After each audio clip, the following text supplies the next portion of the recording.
Hola, mi nombre es Leonidas Rodríguez y en este video voy a tratar lo relacionado con dos impuestos regionales existentes actualmente en Colombia. El primero de ellos, el impuesto al registro, que es de carácter departamental, y posterior, el impuesto de industria y comercio, que como todos sabemos es un impuesto de carácter municipal. El impuesto al registro fue creado por el Congreso de la República mediante la Ley 223 de 1995 y está dirigido a gravar todos aquellos actos, contratos, acuerdos que deban ser registrados en las cámaras de comercio y en las oficinas de registro. Ejemplos de estos contratos: una liquidación de una sociedad conyugal, un registro de prenda, la constitución o liquidación de una sociedad comercial. Esos son algunos ejemplos de contratos que deben ser llevados y registrados tanto en las cámaras de comercio o oficinas de registro, y por ende están grabados con este tributo. Los sujetos activos son los departamentos, quienes a través de estas oficinas de cámara de comercio y de registro hacen el recaudo tributario. Los sujetos pasivos, pues todas aquellas personas naturales, jurídicas, nacionales o extranjeras, de composición privada o mixta, que deban registrar este tipo de actos o contratos. Aquí hay algo importante en términos de la base gravable, que está dentro del artículo 229 de la ley 223 de 1995, modificada por el artículo 187 de la ley 1607 de 2012, y es que hay una exención para las empresas públicas. Por ende, cuando este tipo de empresas requieren hacer la gestión ante las cámaras de registro, pues estas bases, es decir, no hay base gravable, está exenta, no paga impuesto. Hay base, pero no paga impuesto, el impuesto es cero. Entonces eso tiene una afectación sobre las empresas que son de composición mixta, es decir, tienen recursos públicos y tienen recursos privados. Cuando se va a determinar la base gravable, pues hay que hacer la excepción de ese recurso público. Ejemplo: una empresa va a hacer un registro por valor de 500 millones de pesos y la composición del contrato o del registro es de 500 millones, pues, y la composición es del 50% público, 50% privado, pues automáticamente la base es lo que corresponde al privado, que serían 250 millones, y sobre esa base se determina eh, el valor del impuesto. En el caso del registro de una liquidación de sociedad conyugal por valor, pongamos un valor X, 1.000 millones de pesos, pues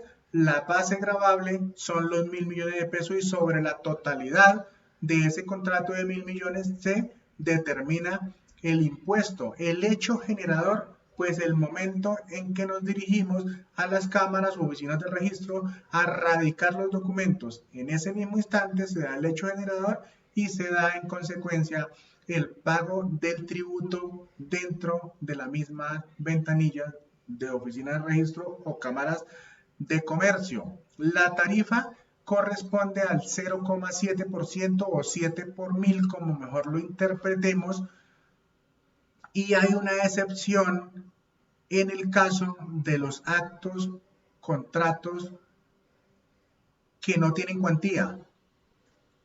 ¿Qué tipo de acto o contrato no tendrían cuantía y que deben ser registrados en una cámara de comercio? Nos preguntaríamos. Un nombramiento de una junta directiva en una sociedad, un nombramiento por remoción de un representante legal, un nombramiento o remoción de un revisor fiscal. Son hechos que deben ser registrados ante las cámaras de comercio y por ende son generadoras de un impuesto. Pero como no tienen cuantía, establece la ley, deben pagar una tarifa que oscila entre 2 y 4 salarios mínimos legales diarios vigentes. En términos monetarios, al día de hoy, pues diríamos que es más o menos entre 55 y 110 mil pesos a valor del salario mínimo vigente. Hay exposición a sanciones, desde luego, como todos los tributos hay una exposición a sanciones, y vamos a tomar el mismo ejemplo de la empresa que va a hacer el registro de 500 millones de pesos, o mejor, una empresa privada que va a hacer un registro de una empresa por 100 millones de pesos de capital suscrito. Debe hacer el registro máximo en un término de 2 meses. Un cambio en el capital suscrito, no el registro inicial, porque para que a mí me habiliten, pues tengo que tener un registro inicial para poder ir a la DIAN, ¿no? Digamos que vamos a hacer un aumento en el patrimonio de una compañía por valor de 200 millones de pesos.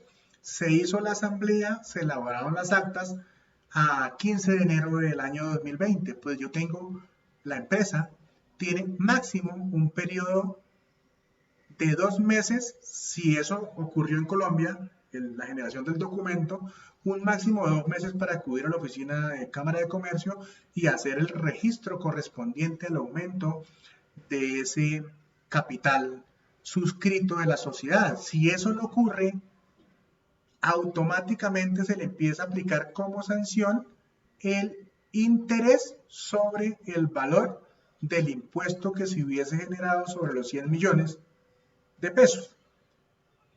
Básicamente es eso en términos del impuesto al registro. El siguiente impuesto es de carácter municipal, y es el impuesto de industria y comercio, que tiene una connotación muy grande, muy importante para el recaudo municipal. Actualmente representa alrededor del 40% del recaudo tributario de los municipios en Colombia. Y comparado frente al PIB nacional, está representando alrededor del 1%. Es un impuesto que es de vieja data, es decir, no es un impuesto nuevo, ha cambiado su figura, su nombre, la forma de liquidar, sus bases, por un tema pues normal de la evolución de la industria, de la economía y en efecto de la tributación, pero es un impuesto que nace a partir de 1826, con la creación de una obligatoriedad para quienes en esta época, deseaban desarrollar actividades de orden comercial, industrial u oficios independientes, y era la adquisición de un derecho, el pago de un derecho de patente para poder funcionar. Luego, en 1913, el Congreso de la República, a través de la Ley 97, reglamenta, crea ya formalmente a través de ley este impuesto, pero únicamente para la ciudad de Bogotá, para el distrito capital. Entonces, ¿qué sucede? A partir de ahí vienen otras 3 leyes, que es la 84 de 1915, la 72 de 1926 y la 89 de 1936, que lo que hacen es, básicamente, lo que hace el Congreso a través de las leyes es replicar la ley 97, replicarla a los demás municipios del territorio nacional para llegar a lo que tenemos hoy, y es que todos los municipios tengan el derecho al recaudo de este tributo. Los sujetos activos, pues basta decir, son los municipios. Los sujetos pasivos, pues todas aquellas personas naturales y jurídicas que querramos desarrollar, o mejor, que desarrollemos alguna actividad comercial, industrial, de servicios, o en el caso de las personas naturales independientes, que desarrollemos alguna actividad de orden profesional liberal. Pues basta con desarrollar cualquiera de estas 4 tipos de actividad, ya estamos sujetos al pago del impuesto de industria y comercio, eso sí, pues cumpliendo unos mínimos que plantean como bases los municipios, ¿no? Que otorga la ley, que los municipios pues tienen la flexibilidad de determinar tanto bases como tarifa, que es lo que vamos a ver en la siguiente gráfica. Y aquí traigo un comparativo de 3 ciudades, Bogotá, Soacha, Funza, para mirar la dinámica de cómo aplican las tarifas de estas ciudades. Y por ejemplo, en el caso de la producción de alimentos y de calzado, Bogotá tiene una tarifa del 4.14, Soacha del 4, Funza del 6. Para el caso de la fabricación de productos primarios de hierro y acero, Bogotá del 6.9, Soacha del 5, Funza del 6. Es decir, hay unas variaciones en relación de dónde desarrollo, de dónde se origina el impuesto, a dónde debo pagar el impuesto, entonces varía la tarifa. En el caso de las actividades industriales, Bogotá y Soacha hacen un englobe de la mayoría de las actividades que corresponden a este segmento y le aplican una tarifa general del 11.4 por mil en el caso de Bogotá y del 7 por mil en el caso de Soacha. En el caso específico de Funza, hay que decir que revisando los tres estatutos tributarios, Funza tiene un detalle muy específico para la reglamentación de las tarifas, y es que coge cada actividad por código SIU y la lleva al estatuto y la discrimina. A pesar de que la mayoría tienen la misma tarifa, pues no hacen un englobe, sino que lo hacen muy específico. Eso me pareció muy positivo. Por temas de interpretación, en el caso de la actividad comercial sucede exactamente lo mismo. En Soacha y Bogotá hacen un englobe y la mayoría de actividades comerciales están con el 11.4 en Bogotá, con el 7 en Soacha. En el caso de Funza, el 5.9 y tienen la misma discriminación por código SIU.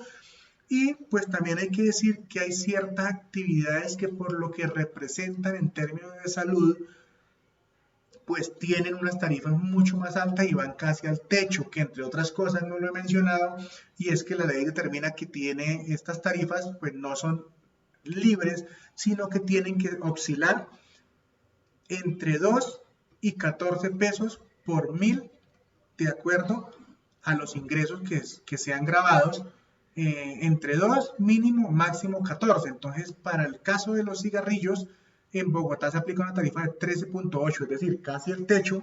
En Soacha una tarifa del 10, en Funza una tarifa del 9 por mil.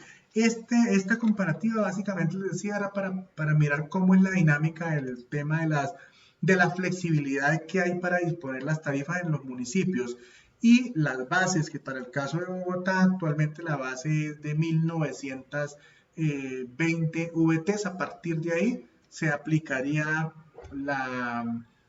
el impuesto de industria y comercio para las personas naturales. Ojo, si soy persona jurídica, pues la base es cero. Si soy persona jurídica responsable de IVA y estoy registrado en el RIT de Bogotá y debo pagarle a Bogotá, pues pague desde cero, desde un peso.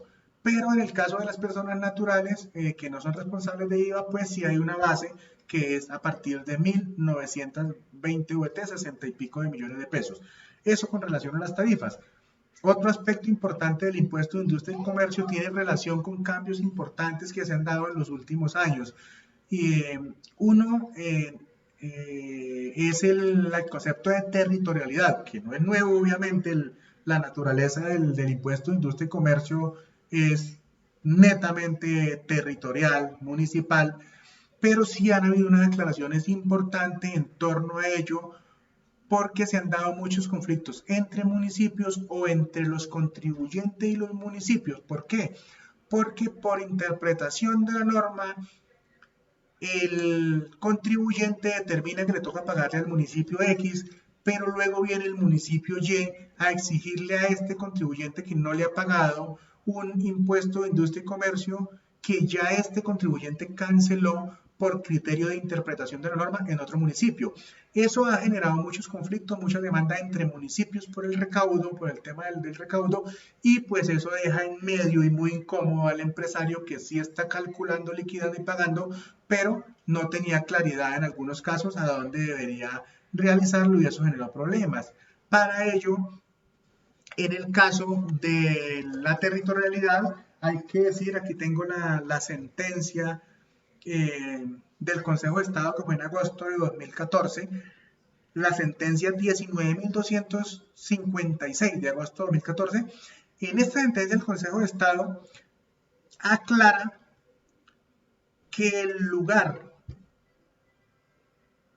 de donde se debe pagar el impuesto de industria y comercio es en donde concurren los elementos del contrato de compraventa.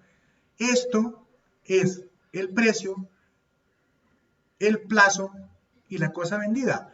¿Eso qué implica en términos generales? Pues en dónde se da la negociación del contrato, acuerdo que generan estos ingresos para el contribuyente. Eso lo aclaró en 2014 el Consejo de Estado, vuelvo y ratificó a través de la sentencia 19.256.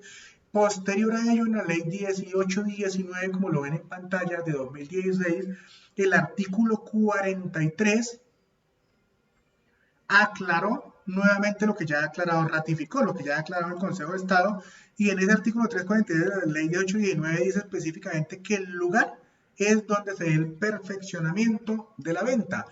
Y el Ministerio de Hacienda, con base en ese artículo 343 de la ley de 819, emitió el concepto 21.343, mediante el cual hizo la claridad del artículo 343, y lo que dice básicamente es que el municipio donde se declara el impuesto es el municipio donde se conviene el precio y la cosa vendida. Lo mismo que dijo el Consejo de Estado, pero bueno, hay claridad a través de una ley también y a través de un concepto del Ministerio de Hacienda. Ahora bien, la misma ley 1819 dice que hay que conservar lo determinado en el artículo 77 de la ley 49 de 1990. Y es que este concepto que acabamos de mencionar y esa sentencia del Consejo de Estado no es aplicable para las empresas de carácter industrial. No estamos todos en el mismo talego.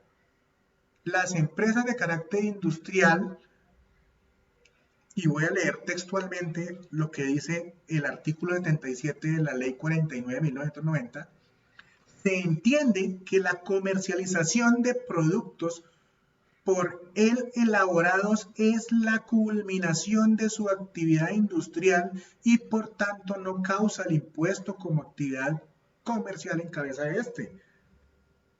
¿Qué quiere decir? Si hay una industria que está ubicada en Bogotá, en Funza, y tiene toda su parte de producción en ese municipio, pero el consumo masivo de lo que esta empresa produce está en Bogotá, las ventas masivas están en Bogotá, ese impuesto no se traslada a la ciudad de Bogotá, así el vendedor se desplace a tomar los pedidos a Bogotá. Así el acuerdo se da en Bogotá, porque es que esa es una actividad que va en función de terminar el proceso industrial.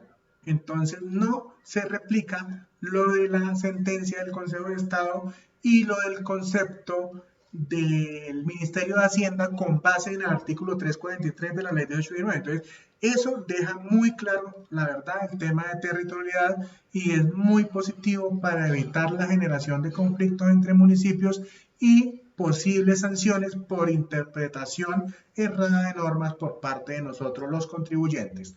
Eso con respecto a la territorialidad. Otro aspecto importante es el tratamiento tributario y fiscal que a partir de la ley 1943, que entre otras cosas fue declarada inexequible por la Corte Constitucional en noviembre del año anterior, pero que fue la que dio origen a lo que vamos a mencionar en términos de tratamiento fiscal, y es el derecho, la posibilidad de que yo como contribuyente me deduzca hasta el 50% del impuesto de industria y comercio directamente no que me lo deduzca, que lo impute o lo descuente del impuesto de renta y complementario a cargo.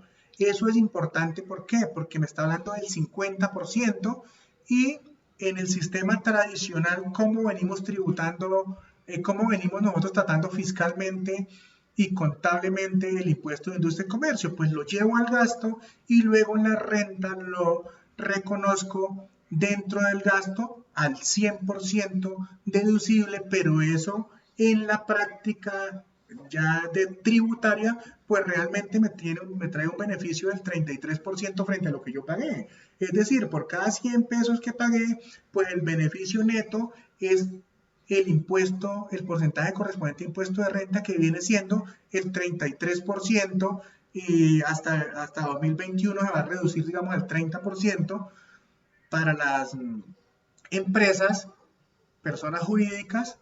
Entonces eso implica que la verdad es un beneficio tangible aplicarlo como nos lo permite la norma a partir de la ley 1943 y que fue ratificada por la ley 2010 de 2019, que recientemente fue aprobada por el Congreso de la República. Y otro aspecto importante, ahora, aclaro otra cosa, ¿no? La DIAN, a través del concepto 0444 de 2019, también aclara las condiciones, ¿no? No escoja el impuesto que usted calculó y contabilizó, que usted tiene reconocido en su contabilidad y descuéntelo. No, señor. Un momento, eso tiene unas implicaciones. Y es que usted tiene que haber efectivamente reconocido y causado ese impuesto, haberlo presentado a la municipalidad, pero no basta solo con haberlo presentado. Tiene que haberlo pagado en su totalidad para que pueda ser sujeto del beneficio que otorga la ley 1943 y que ratifica la ley 2010 de 2019. Entonces, ojo con eso para no equivocarnos.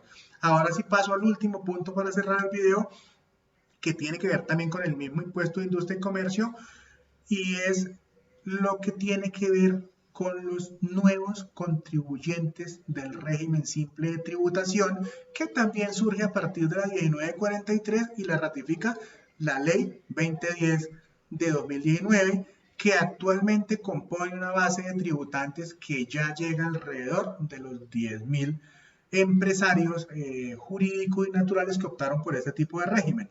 Entonces, como en este régimen hay un mecanismo de tributación unificado en el cual incluyeron el impuesto de industria y comercio, pues durante 2019 quienes hicieron parte de este régimen declararon y pagaron el impuesto a las municipalidades y lo deben deducir normalmente dentro de los términos mencionados con anterioridad. Pero para el año 2021, a partir del 1 de enero, los municipios tienen la obligatoriedad de haber notificado al Ministerio de Hacienda, a la Dirección de Impuestos Nacionales, las tarifas por cada actividad económica, por cuanto los contribuyentes del simple ya no van a pagarle a los municipios, sino que van a hacer unos anticipos a través del formulario 2593 y ahí va incluida esa tarifa que le iba a pagar al municipio. Ahora bien, el contribuyente a través del 2593 debe discriminar en los renglones respectivos qué porcentaje y qué valor de sus ventas corresponden a cada municipalidad, para que en términos de ello el Ministerio de Hacienda cada bimestre pueda hacer la distribución respectiva del tributo a cada municipio. Eso es muy importante para evitar errores para quienes hemos optado por el régimen simple de tributación. Eso era todo. Muchas gracias.